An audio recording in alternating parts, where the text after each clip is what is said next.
Okay, எனக்கு என்ன தலைப்பு கொடுத்துருக்காங்க அப்படின்னா, ஏன் எதற்கு எப்படி அப்படின்னு ஒரு சயின்டிஃபிக்கான தலைப்பு மாதிரி இருக்குல்ல கேட்குறது. வாழ்க்கையில் எதுவாக இருந்தாலும் ஏன்னு கேட்கணும், எதற்காக நடந்தது அப்படின்னு நம்ம யோசிக்கணும், எப்படி இது நடந்தது அப்படின்னு நம்ம கவனிக்கணும் அப்படின்னு சிறு வயதுலேருந்து நமக்கு நிறைய விஷயங்கள் சொல்லி கொடுக்கப்பட்டிருக்கு இல்லையா.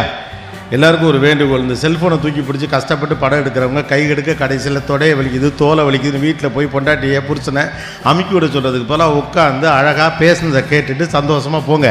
இந்த பாருங்க எத்தனை கேமரா இருக்குது, அப்புறம் இவங்களுக்குலாம் என்ன வேலை இருக்குது. அப்போ இந்த டிஷர்ட் போட்ட தம்பி கன்ஃபார்மாக அதை எடுத்து போகணுன்ட்டு கடைசி வரைக்கும் ஒரு அம்மா அவங்க எடுத்தாங்க, பழிபாவம் நமக்கு வந்துடும், அவங்க பையன் கையில் கொடுத்து நீ ஏறா அப்படிங்கிறாங்க. எடுத்து என்ன பண்ண போகிறீங்க இப்போ?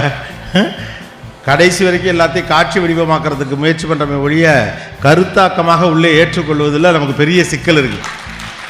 நான் அப்படி ஆள் தான், எப்போ போனாலும் அதெல்லாம் போனாலும் தூக்கி பிடிச்சிருந்த ஒரு காலகட்டம் வந்து 2004 நான் முதல் முறையாக அமெரிக்க அரசாங்கத்தால் சிறந்த இளம் செய்தியாளர் அப்படின்னு சொல்லிட்டு தேர்வு செய்யப்பட்டு அமெரிக்க அரசாங்கத்துடைய விருந்தினராக நான் போனேன். எனக்கு கிடைச்ச முதல் ரெக்கக்னேஷன் ஆக்சுவலாக அதுதான்.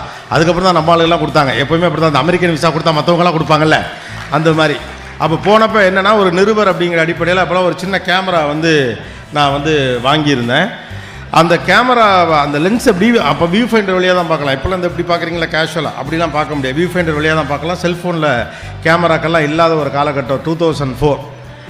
அப்போ என்ன ஆச்சுன்னு கேட்டிங்கன்னா, கிட்டத்தட்ட 40 நாள் அமெரிக்காவில் இருந்தேன். வாஷிங்டன் டிசியில் தொடங்கி வாஷிங்டன் வரைக்குமாக, வாஷிங்டன் டிசியிலேருந்து வாஷிங்டன் வரைக்கும் நான் போனேன். கிட்டத்தட்ட ஒரு 20 இடங்களுக்கெல்லாம் பயணம் பண்ணேன்.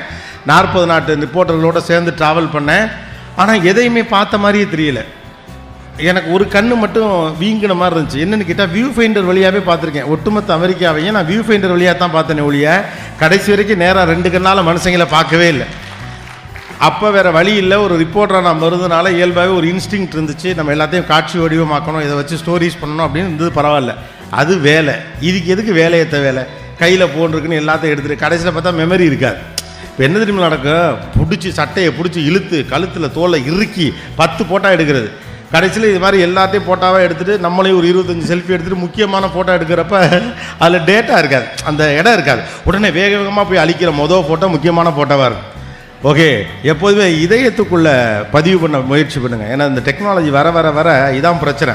இந்த ஏன் எதற்கு எப்படியில் முதல்ல இந்த ஏக்கு முதல் ஏரியா இதுதான் லைஃப்பில். நான் முதல்ல சொன்னல, ஏன் எதற்கு எப்படி என்று எப்பொழுதுமே கேள்வி கேட்க வேண்டும். நானும் அடிக்கடி சொல்லுவேன், ஏன் எதற்கு எப்படி அப்படின்னு அடிக்கடி கேள்வி கேட்கணும் அப்படின்னு.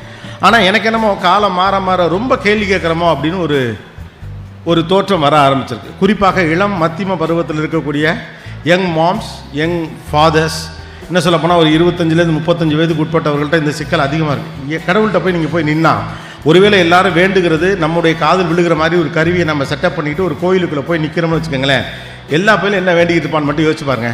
கடவுளே எனக்கு மட்டும் ஏன் இப்படி நடக்குது? அப்போ பூரா பேருக்கு நடந்தால் பரவாயில்ல, என்ன பூரா பேருக்கு நடந்தால் பொதுவாக போயிடும், நம்மளும் சரின்னு சேர்ந்து கஷ்டப்பட்டுட்டு போகணும். அது ஏன் எனக்கு மட்டும் நடக்குது?